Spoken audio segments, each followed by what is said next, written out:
औज़ु बिल्लाहि मिनश शैतानिर रजीम बिस्मिल्लाहिर रहमानिर रहीम अल्लाहुम्मा सल्लि अला मुहम्मद व अला आलि मुहम्मद अस्तगफिरुल्लाह रब्बी मिन कुल्लि ज़ंबिन व अतूबु इलैहि ला इलाहा इल्लल्लाहु मुहम्मदुर रसूलुल्लाह सल्लल्लाहु अलैहि वसल्लम कुल रब्बि ज़िदनी इल्मा।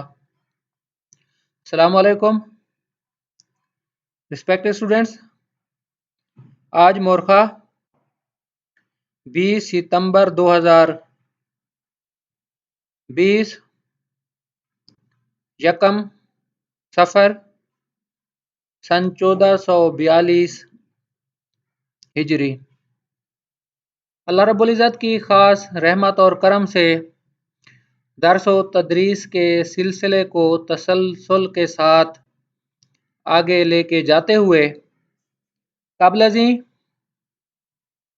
कुछ सवालात, उनके जवाबात और कुछ ज़ेरे बहस बातें लाना ही है, बातें करना है आप लोगों से। बिलखसूस मजमुआ ताज़ीरात पाकिस्तान के सवालात, कानून शहादत और कानून पंजाब मालिया ज़मीन लैंड रेवेन्यू एक्ट। एक मेरी बहन ने सवाल पूछा कि सर, लैपटॉप हार्ड डिस्क 302 का जुर्म है, ऑफेंस अंडर सेक्शन 302 मजमुआ ताज़ीरात पाकिस्तान। मुलजिम से लैपटॉप बरामद हुआ है, उसमें कुछ तस्वीर हैं, इन्वेस्टिगेशन कैसे होगी? बेटा, अक्सर कहा है आप लोगों से, logic, existence, non existence, prove, disprove. अपने आप को खुद ही इन्वेस्टिगेशन अफीसर समझें। मिसाल दे रहा हूं, आप हैं इन्वेस्टिगेटिंग अफीसर, कानून का तलाक आपने करना है, तो आप क्या करेंगे? बेटा खुद सोचें। अगर उसकी जगह हम होते, हम अपनी मिसाल दे रहे हैं, अब तफ्तीश करनी है, तस्वीर हैं, कनेक्टिविटी आ रही है, रेलिवेंसी आ रही है कमीशन ऑफ ऑफेंस की। अब देखें ना, प्लेस ऑफ अकरेंस क्या आ रहा है, एफआईआर में क्या है, तस्वीर में क्या आ रहा है, कलेक्शन ऑफ एविडेंस क्या होनी है, इसकी कानून में रेलिवेंसी क्या है, कनेक्टिविटी, रेलिवेंसी। बेटा अगर इसकी जगह हम होते ना तफ्तीशी अफसर, तो हमने उसको सिक्योर करना था, मुलजिम से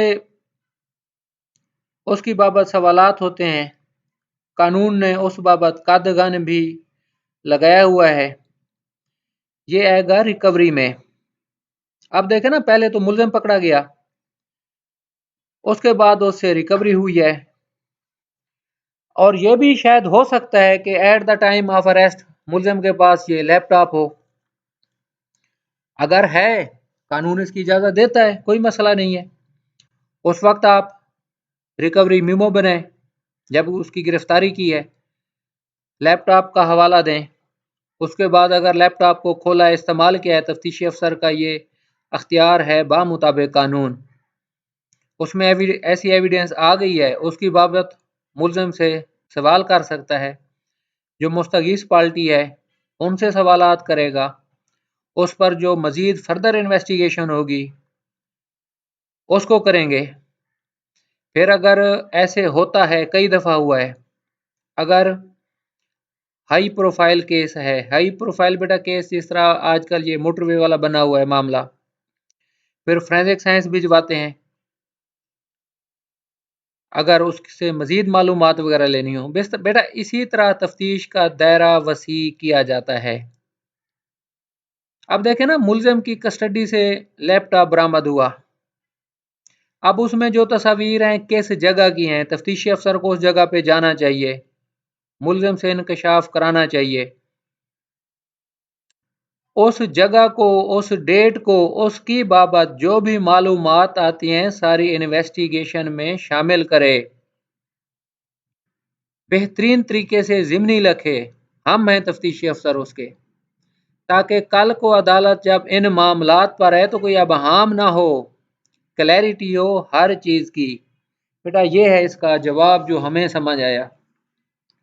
उसके बाद बेटा नेक्स्ट था आप लोगों का प्रपोजिशन की बाबत।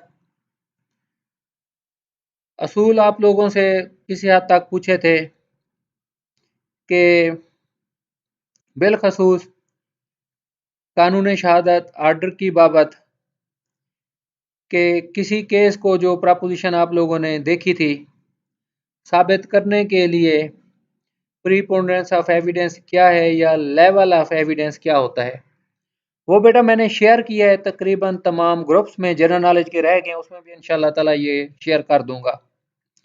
एक मेरी बहन ने बेहतरीन जवाब लिखा, इतना खूबसूरत था यकीन करें इजाफा करने का दिल ही नहीं कर रहा था। मेरी सोच से इल्म से भी उन्होंने बेहतरीन जवाब लिखा था। बेटा सिविल का ना आप लोग हमेशा जहन में रख लें, सिविल लॉ की बात कर रहा हूँ बेटा, कानून शहादत का इतलाक दोनों साइड पे होता है, हर जगह होता है।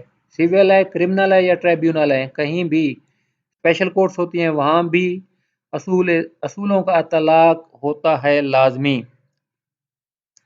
अब सिविल की साइड पे हम थोड़ा सा बेटा देख लें, प्रीपोनेंस ऑफ एविडेंस अल्फाज इस्तेमाल किए हुए हैं, प्रोबेबिलिटी, वेरी सिंपल। असाज़ा इकराम जैसे मिसाल देते थे कि जो सिविल जज साहब होते हैं ऐसे समझे बेटा, मिसाल के तौर पर उनके हाथ में तराजू है, जिसने बेहतरीन एविडेंस पेश कर दी, कमाल, ज़बानी गवाह मौके के हैं, बेहतरीन तरीके से कंटेंट्स ऑफ डॉक्यूमेंट्स को बयान किया है, ओरिजिनल डॉक्यूमेंट्स आए हैं, प्राइमरी एविडेंस जिसे कहा जाता है। जज साहब के हाथ में तराजू है, उन्होंने वजन करना है बेहतरीन कमाल शहादत जिस पार्टी ने पेश की है। बर्डन ऑफ प्रूफ को आप देख लें, इसी बेस पर बेटा सिविल लॉ का हमेशा फैसला होता है। प्रोबेबिलिटी है, existence, non existence, prove, disprove, के प्रूडेंट माइंड मैन की क्या राय है इस बाबत। बेटा ये होता है असूल।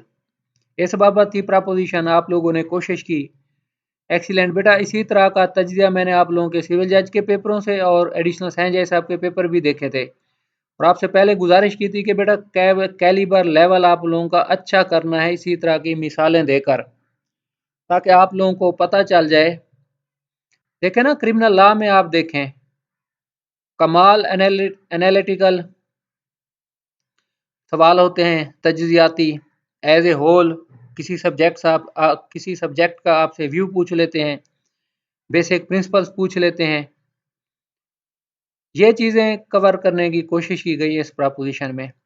दूसरा बेटा लैंड रेवेन्यू का पूछा था, प्रपोजिशन की शक्ल में स्टेटमेंट थी किसी केस लॉ की। केस लॉज तीनों आप लोगों को भेज दिए हैं, उनको ज़रा आप लोग देख लें। बेटा जो लैंड रेवेन्यू का था, सेक्शन 53 और सेक्शन 172, इसका ना एक वेरी सिंपल लिंक मैं आपको देता हूँ। अंग्रेजी का भी एक आप लोग कुलिया और हरबा समझ लें, इसका भी अंग्रेजी की कैसे बात कर रहा हूँ। असाज़ा इकराम बेटा फरमाते थे अंग्रेजी के 5 लेटर हैं, AEIOU, इन्हें वावल कहते हैं। इनका इस्तेमाल कैसे होगा, किस जगह होगा? वेरी सिंपल, आप इस चीज़ पे पहले आ जाएं कि ऐसे लफ्ज़ जिससे पहले एक ख़ास आवाज़ आ जाए। बेटा ख़ास आवाज़ कैसे है, मैं मिसाल दे रहा हूँ, MPA, MNA। अब ये अलिफ की जो ख़ास आवाज़ किसी वर्ड के शुरू में आ जाए ना, अमूमन एन लगता है। तकरीबन ये कुलिया समझ लें जो आज तक हमने सीखा है। एन, एन का बेटा असूल समझ लें।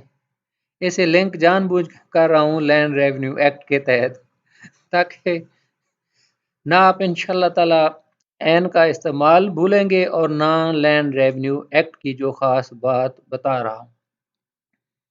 बेटा जब भी सिविल कोर्ट में केस आए, फ्रॉड अलेज हो जाए against the land revenue authorities, fraud हो राइट्स की बाबत अमूमन जो ज़मीन होती है कि इंतकाल जैली फर्जी हैं, मैंने इंतकाल नहीं दिया, इस वजह से मैं इस हक से महरूम हो गया हूँ। बेटा फ्रॉड को ना इन लॉन्ग टर्म अपने दिमाग में जहन में रख लें।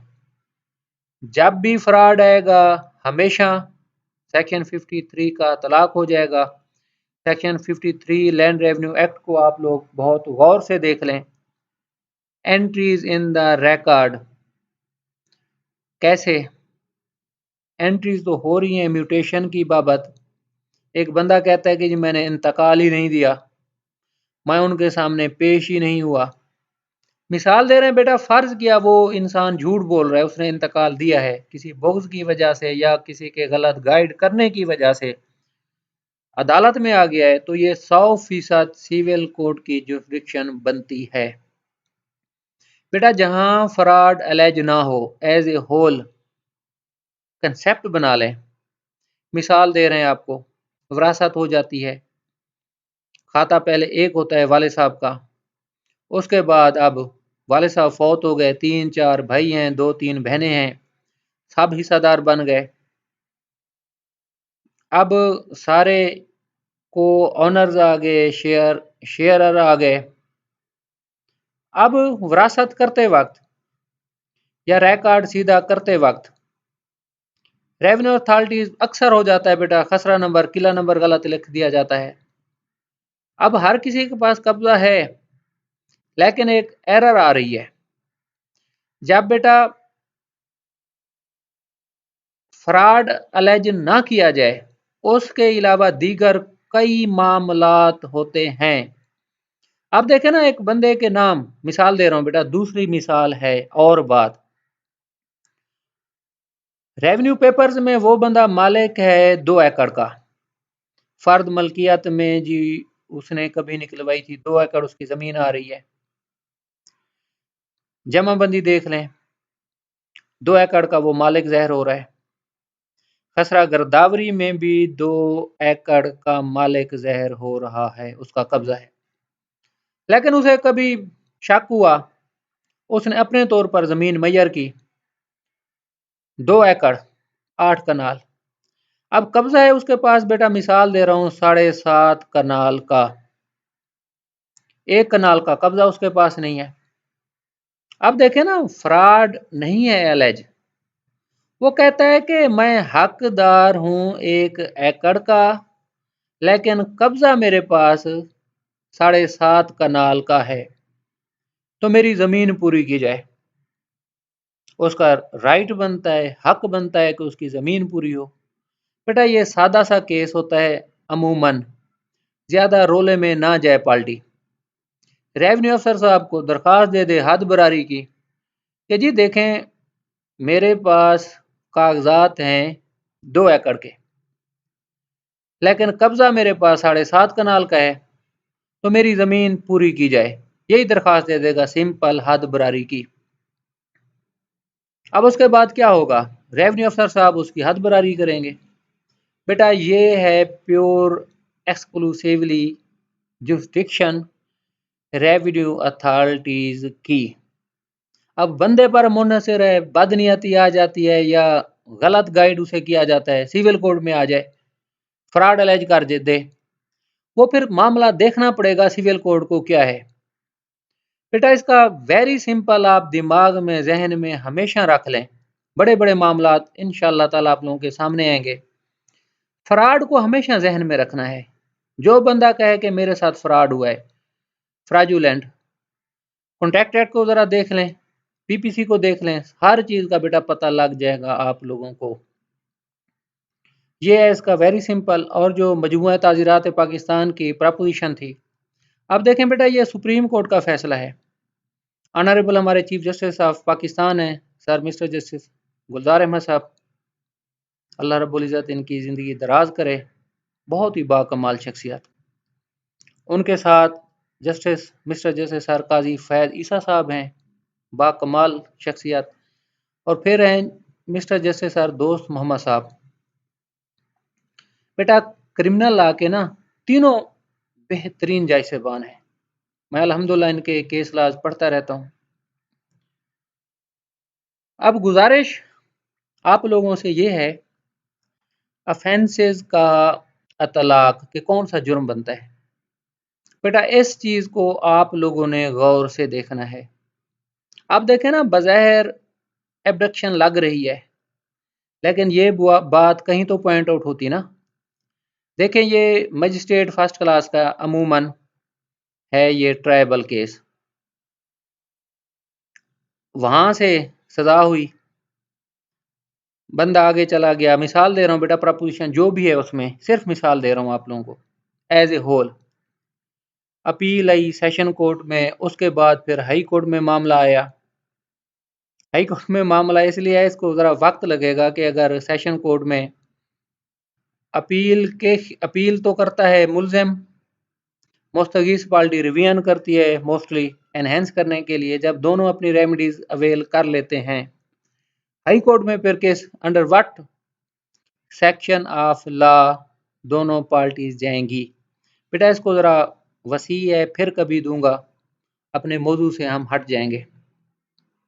अब देखें, सुप्रीम कोर्ट मामला चला गया। कहीं तो ये बात डिस्कस होती ना कि जी एबडक्शन लगनी चाहिए, साथ नहीं हुई डिस्कस। बेटा उसी पर फिर आज जाना इस्तदा पुरानी बात, जैसे आप लोगों को सबका दर्स में बताया था। बेटा अब ये देखें, 71 को हमेशा जहन में रखें, तो उनकी नीयत क्या है। 377 का अक्सर आपसे बात करते हैं ना, या 376 की, कि वर्गला कर बहला फुसला कर मुलजिम ले गया विक्टिम को। आप देखें ना, बहलाना फुसलाना 100% एब्डक्शन की डेफिनेशन में आता है, लेकिन अतलाक क्यों नहीं किया गया। 71 हमें क्या कहता है, इस पर वही कुलिया जो मैंने आपको एन के इस्तेमाल पर दिया है, MPA MNA एन आएगा। अब देखना, यूनिवर्सिटी है, अलिफ साउंड नहीं आ रही, जहां अलिफ की साउंड आ जाए, हमारा देसी ये फार्मूला है पंजाब का, पाकिस्तान का, उर्दू जबान के हिसाब से आपने एन लगा देना है, AN वाला। इसी तरह 71 को हमेशा जहन में रख लें। कोई भी FIR पढ़ें, अफेंसेस का तलाक देखना हो, आप ये देखें कि मुल्जमान की नीयत क्या थी। नीयत पता चलेगा फेल से। अब नीयत थी बदकारी करना, 376 या 377 को लें। जब नीयत बदकारी की थी, अगवा की नहीं थी, इस सेंस में बेटा इसको आप ले लें। अब इसके बाद हम अपने आज के इस मौजू की तरफ आते हैं, मजमूआ ताज़ीरात पाकिस्तान के बेटा जो नेक्स्ट सेक्शन हमने पढ़ने हैं। कल अल्हम्दुलिल्लाह हमने कर लिया था सेक्शन 420 को, इस पर काफ़ी आप लोगों से डिस्कशन हुई थी। उसके बाद बेटा हम देख लें सेक्शन 421 को, fraudulent deeds and dispositions of property. Dishonest or fraudulent removal or concealment of property to prevent distribution among creditors. Whoever dishonestly or fraudulently removes, conceals, or delivers to any person or transfers or causes to be transferred to any person without adequate consideration. बेटा इसकी मिसाल पहले जहन में रख लें। मिसाल देते हैं कि बीवी ने अपने हस्बैंड के खिलाफ दावा दायर कर दिया हक़ुल महर का और खर्चा नान और नुस्खे का। अब हक़ुल महर काफ़ी लिखा हुआ है, 5-10 एकड़ लिखा हुआ है, 10-20 तोले तलाई जेवरात भी लिखे हुए हैं। तो उसके दिमाग में बद नियती आ जाती है, कहता है कि एट एनी कास्ट मैंने इस औरत को हक़ुल महर नहीं देना। अब उससे बचने के लिए फैमिली कोर्ट ने जो डिसाइड करना है, उसी दौरान ही वो बंदा फ्रॉड करता है। फ्रॉड को बेटा क्लियर सेंस में समझना है। मिसाल दे रहे हैं, उसका कज़न है, भाई है या कोई बहुत करीबी दोस्त है, उस पर उसे हद से ज़्यादा एतमाद है। उसकी जो भी ज़मीन है 10 या 20 एकड़ ट्रांसफ़र करा देता है, हालांकि 1 टका भी उससे नहीं लेता, लेकिन कागजात में रकम लिखवा देता है 20 लाख, 50 लाख, 70 लाख कि मैंने जी ये ज़मीन बेची है। हालांकि नीयत में फतूर था। हकुल मैर का जो दावा है उसने मुस्तकबिल करीब में डिग्री होना है, उससे बचने के लिए हथकंडा इस्तेमाल किया। इसी मिसाल को बेटा बिजनेस में ले आए, लीगल रिस्पॉन्सिबिलिटी में ले आए। कारोबार एक बंदे ने किया, लग रहा है, या कंपनी वाले लोग हैं, कंपनी की डेफिनेशन आप लोग पढ़ चुके हैं, पार्टनरशिप है। जब लोगों को काफ़ी लूट लिया, हाउसिंग सोसाइटीज़ बना लेते हैं, गबन कर लेते हैं पैसा लोगों का, तो फिर लीगल एक्शन से बचने के लिए इस तरह की बदनीयती की जाती है। ये बेटा हमेशा जहन में रख लो, सेक्शन 421। अब यही हम पढ़ रहे थे, transfers are causes to be transfer to any person without adequate consideration any property intending thereby to prevent or knowing it to be likely that he will thereby prevent the distribution of that property according to law among his creditors or the creditors of any other person shall be। अब देखो बेटा इसमें ना हर चीज को बड़ी खूबसूरती से बयान कर दिया गया है। मकरूज है ना, कर्जा लिया हुआ है, बैंक से लिया हुआ है या चेक दिए हुए हैं, उन सब बदनीयतों से बचने के लिए इस तरह का बंदा काम करता है। इस डेफिनेशन को एज ए होल पढ़ लें, इससे जो नेक्स्ट प्रोविजंस आ रही हैं वो भी इससे मिलती जुलती हैं। मिसाल बेटा एज ए होल दी है कि आप लोगों का काम है कि कौन सी मिसाल को किस पर सही एडजस्ट करना है। एज ए होल व्यू बता दिया है आप लोगों को। और अक्सर आप लोगों के सवालात अब भी आ रहे हैं कि सर ये सेक्शन नहीं लगता। बेटा आप तरीका दर्स ये कर दिया है, जजमेंट के साथ आप लोगों से बात करते हैं जिस पर कोई राय नहीं है। दूसरी, इसका जो बेस्ट है, हमारी टीम अल्हम्दुलिल्लाह मेरे बहन भाई हैं उसमें शामिल, एडमन हजरात, उनसे गुजारिश है कि दोबारा ढाका वाली जजमेंट शेयर करें। बेटा जब भी अबहाम हो कि कौन सा ऑफेंस लगता है एफआईआर पर, कौन सा होना चाहिए, इन हालात में बेटा ढाका वाली जजमेंट पढ़ें जो आज भी ग्रुंड नाम है, बेसिक स्ट्रक्चर है। Honourable supreme court of Pakistan भी उस जजमेंट को फॉलो करती है, मिसाल पेश करती है ढाका वाली। इतनी कमाल जजमेंट लिखी गई है। रेवेन्यू का अक्सर आ जाता है मामला, हमें कहा जाता है कि सर आपने उस वक्त ये बात की थी, आपने उस वक्त ये बात की थी।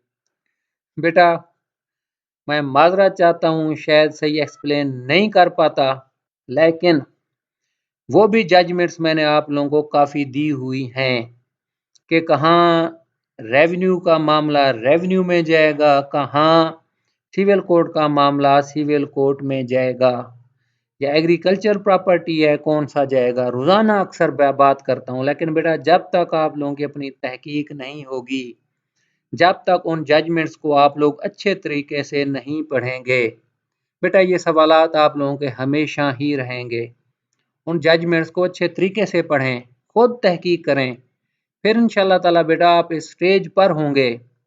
सिर्फ ज़बानी कलामी सवाल करने से, पूछने से बेटा तसल्ली नहीं होती। आप लोगों ने अल्लाह रब्बुल इज़्ज़त की रहमत से बड़े बड़े इम्तिहानों में अभी पेश होना है, जाना है वहाँ। तहकीक के बगैर कुछ नहीं है।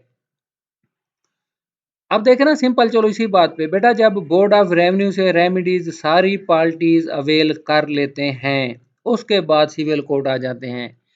ये वकील साहब की महारत है, खूबसूरती है कि प्लेंट को इतने बेहतरीन तरीके से लिखें, सारे हकैक लिखें। जज साहब को कहें कि सर जो रेमिडीज मुझे अवेलेबल हैं हर जगह हो आया हूँ, लेकिन अब सिवाय सिविल कोर्ट के दरवाजे के मुझे कोई दरवाज़ा नहीं नज़र आ रहा।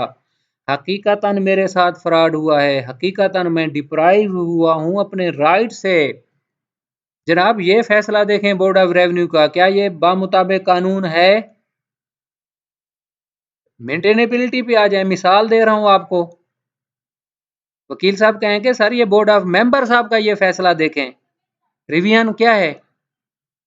वकील साहब कहेंगे कि जज साहब को कि सर अगर मुनासिब समझें लैंड रेवेन्यू एक्ट के तहत रिवीजन क्या है, रिवीजन के तकाजे क्या हैं?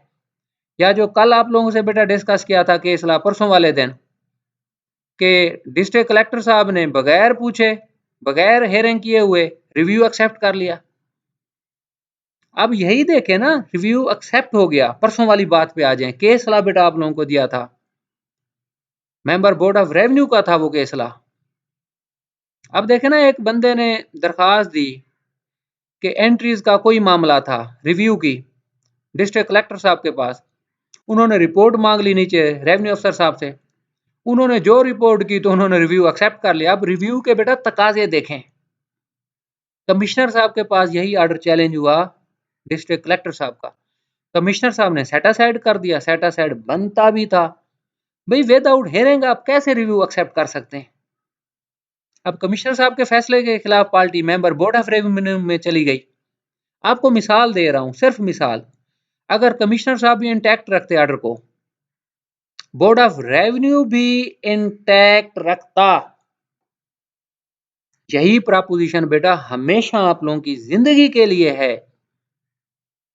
अपने बहन भाइयों से हाथ जोड़कर गुजारिश करता हूं, इसी को सिर्फ समझ लें हमेशा के लिए कि बोर्ड ऑफ रेवेन्यू से तो सारी रेमेडीज अवेल करके पार्टी आ गई, अब सिविल कोर्ट में कैसे आ सकती है? कि इलीगैलिटी हुई है या नहीं हुई? डिस्ट्रिक्ट कलेक्टर साहब को चाहिए था रिव्यू को एक्सेप्ट करते वक्त कम अज कम हेयरिंग तो कर लेते ना, हेयरिंग ही नहीं की, ना कोई जुडिशियल ऑर्डर पास किया। जुडिशियल बेटा इस सेंस में कह सकते हैं कि अकॉर्डिंग टू लॉ आप करते ना, रीजंस तो देते। कोई रीजन कुछ नहीं है, बस एक नोट दिए दिया एज प्रोपोज्ड एक्सेप्टेड। अब देखे ना, अक्सर जो हमें कहा जाता है, ट्रेनिंग दी जाती है, आप जुडिशरी को देख लें कि कम अज कम मुदई है, मुद्दा है, जज साहब ने जो भी ऑर्डर किया उनको पता तो लगे ना कि ये ऑर्डर खिलाफ मेरे क्यों है, या जिसके हक में हुआ है उसे पता तो लगे कि ये ऑर्डर उसके हक में क्यों है। रीजंस, जनरल क्लासेस एक्ट क्या कहता है बेटा, आप लोगों के सिलेबस में शामिल है। रीजंस होती हैं बेस्ट, जो फैसले की खूबसूरती होती है, हुस्न होता है। डिस्ट्रिक्ट कलेक्टर साहब ने ये कर दिया, कमिश्नर साहब ने, मिसाल दे रहा हूं, इंटैक्ट रखते डिस्ट्रिक्ट कलेक्टर साहब के फैसले को, पार्टी बोर्ड ऑफ रेवेन्यू में जाती, वहां भी कुछ ना बनता।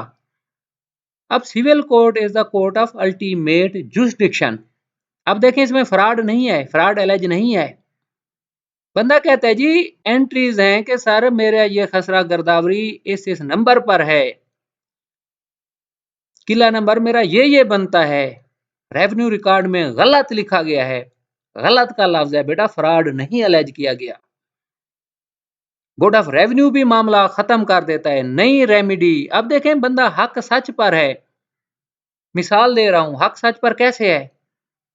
कहता है कि जी ये मेरा किला नंबर खसरा नंबर बनता है, मुरब्बा नंबर इसमें है मेरी जायदाद, लेकिन ये एंट्रीज गलत लिखी गई हैं, रेवेन्यू ऑफिसर से इसको दुरुस्त किया जाए। अब देखें एंट्रीज की करेक्शन है। अब ऊपर गया मामला, तो जिसका आप देखें ना, डिस्ट्रिक्ट कलेक्टर साहब जो कर रहे हैं, कम अज कम ये तो देखें ना जो तकाजा है। अगेन एंड अगेन कह रहा हूं बेटा, रिव्यू का क्या तकाजा है, उसको पूरा नहीं किया। अल्टीमेट पार्टीज ने सिविल कोर्ट ही आना है इन ग्राउंड्स पर, ये है बात। उसके बाद बेटा सेक्शन 422 है, डिसऑनेस्टली और fraudulently preventing debt being available for creditors.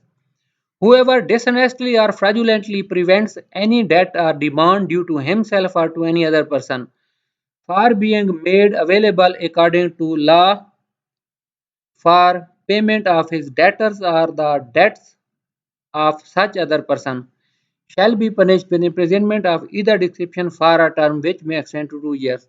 बेटा इसका ये है 421 में आप फर्क देख लें, 422 में खुद ही अल्फाज फर्क बता रहे हैं।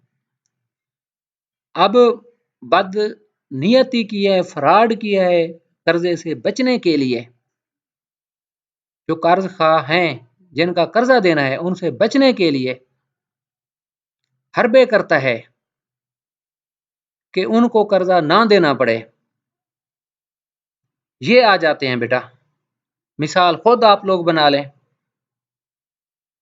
जो 421 में नहीं आएगा 422 में आ जाएगा। इसका सिंपल आप देख लें। उसके बाद है 423 डिसऑनेस्ट और fraudulent execution of deed of transfer containing false statement of consideration. वही जो आप लोगों से कहा है 421 में आप देख लें, कंसील कर रहा है प्रॉपर्टी को। अब देखें ना, उधार की स्प्रे खाद लेके आए हैं, अब उनको पैसे दे रहे हैं, लेकिन खाद स्प्रे उठा के कहीं और मुंतकिल कर दी, झूठ बोल दिया कि ये बिक गई है, उधार पे गई है। 421 इन हालात में आएगा। अगेन एंड अगेन बेटा एज ए होल पूरे स्कीम ऑफ लॉ को देखा करें। जब scheme of law, scheme of provision समझ में आएगी, बाकी भी इंशाल्लाह ताला उसी हिसाब से आप लोगों को महारत आ जाएगी।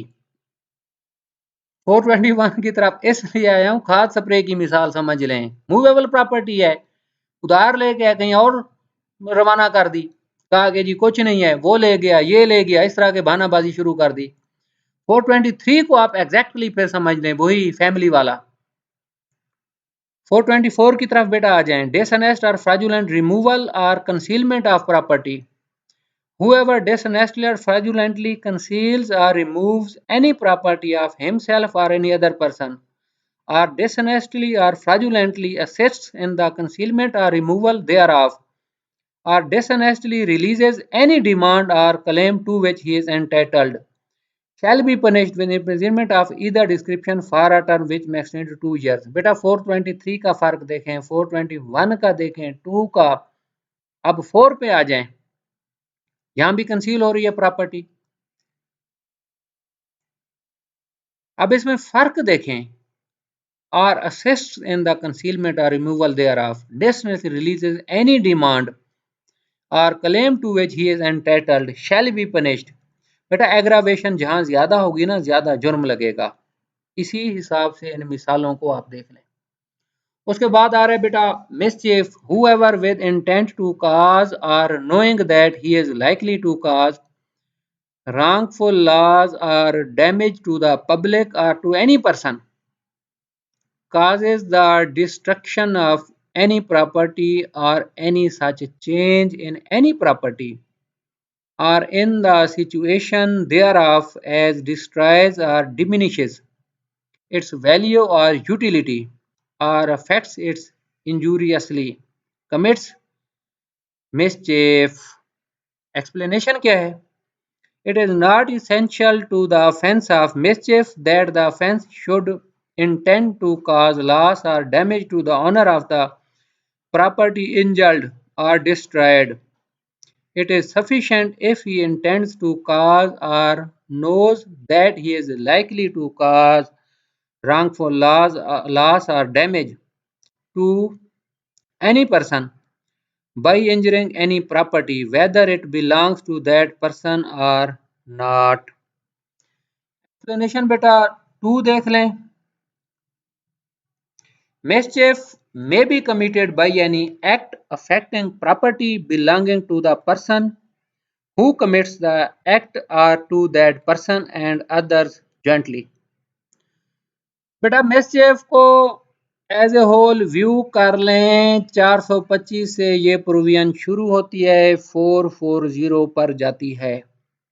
सिर्फ सिंपल हिंट दूंगा, हमेशा के लिए जहन में रख लें। बेटा जो जूरिस्प्रूडेंस है हमारी, इंग्लिश जूरिस्प्रूडेंस को आप देख लें, वैसे बाय द वे आप लोगों ने पढ़ी है। सिर्फ एक चीज की डेफिनेशन देख लें, प्रॉपर्टी समथिंग वैल्यूएबल प्रॉपर्टी है। मिसालें आप देखें, फसल को आग लगा दी, बकरी मार दी, हिरन हिरनी मार दी। हिरन हिरनी को पकड़ के ले गए। शेर जानवर, मुर्गी। बेटा ये सारी मिसालें इसलिए दे रहा हूं कि आप लोगों का थोड़ा सा ज़हन खुले। कैसे? घर को आग लगा दी, अपने सामान को आग लगा दी। दोबारा गौर से देखें, अपने सामान को आग लगा दी। एक मैंने एफआईआर देखी, बंदे पर पर्चा था, एफआईआर थी। किस पर थी? गौर से सुने। कि एक बंदे ने अपने घर में ही अपना सामान जला दिया और रोला डाल दिया, शोर डाला, 15 पे कॉल कर दी, पुलिस आ गई। पुलिस ने पूछा क्यों भाई? उसने कहा जी फलां बंदा आया है, मेरे घर को आग लगा दिया, सामान को, बिस्तर जल रहे थे कि वो आया है। पुलिस ने तहकीक की, उसे ही अंदर कर दिया, गिरफ्तार कर लिया। 25D का था यकीनन पर्चा, एफआईआर, और साथ 436 लगा हुआ था जो मुझे याद पड़ता है। अपने ही नशेमन को लगा दी आग, साहब बहादुर ने, किसी पर वकूआ डालने के लिए। पुलिस ने फिर तफ्तीश में लिखा था कि ये बदनियती करना चाहता था, इसने झूठ बोला है, इल्ज़ाम लगाया किसी के खिलाफ कि फलां ले गया है। फलां था किसी ने पैसे देने थे किसी के। सच्ची बात अब मुझे याद आ गई, अल्हम्दुलिल्लाह। किसी के पैसे देने थे, उनसे बचने के लिए ये काम कर दिखाया था। बेटा प्रॉपर्टी को हमेशा जहन में रखें। कार को जला दिया, कार को तबाह कर दिया, घर को जला दिया, फसलों को जला दिया, जानवरों को जला दिया। प्रॉपर्टी की जब तबाही आ जाए, प्रॉपर्टी की वैल्यू कम हो गई, मोटरसाइकिल टकराते हैं, कारें टकराते हैं, वैल्यू कम हो जाती है, तबाह हो जाती है, नेचर चेंज हो जाती है जायदाद की। बेटा ये सारी चीज़ें इंशाअल्लाह ताला अल्लाह रब्बुल इज़्ज़त की खास रहमत से हम अपने नेक्स्ट कल बशर्ते ज़िंदगी डिस्कस करेंगे। इसके साथ मैं आप लोगों से इजाज़त चाहता हूँ। अल्लाह रब्बुल इज़्ज़त आप लोगों का हामी और नासिर हो। बहुत शुक्रिया बेटा आप लोगों का। अस्सलामु अलैकुम व रहमतुल्लाहि व बरकातुहू।